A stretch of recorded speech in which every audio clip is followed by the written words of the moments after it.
একটি সবুজে ঘেরা ছোট গ্রামে বাস করত এক গরিব কিন্তু সৎ রাখাল।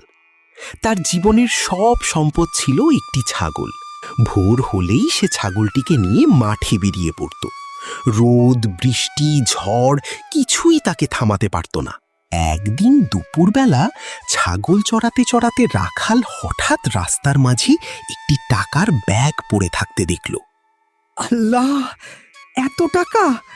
এই টাকা পেলে তো আমার সব দুঃখ শেষ হয়ে যাবে।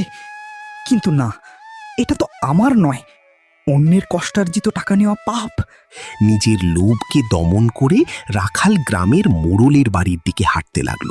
মোড়ল সাহেব, আমি রাস্তায় এই টাকার ব্যাগটা পেয়েছি, মনে শান্তি পাচ্ছিলাম না, তাই আপনাকে দিতে এলাম। বাহ রাখাল, তুই সত্যি বড় মনের মানুষ।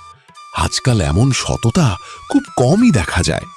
নিশ্চিন্ত থাক, আমি সঠিক মালিককে খুঁজে বের করব।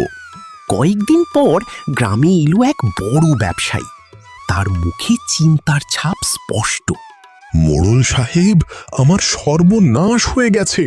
আমার ব্যবসার টাকা ভরা একটি ব্যাগ হারিয়ে গেছে।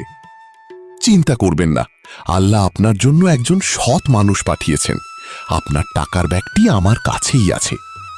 মোড়ল রাখালকে ডেকে আনলেন এবং ব্যাগটি সামনে রাখলেন। বাবা, তোমার সততা আমার চোখ খুলে দিয়েছে।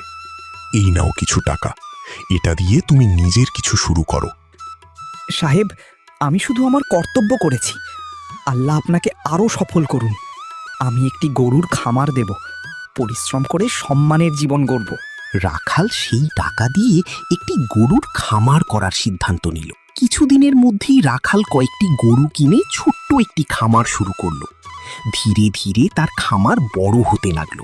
তার অভাব দূর হলো আর সে হয়ে উঠল গ্রামের গর্ব।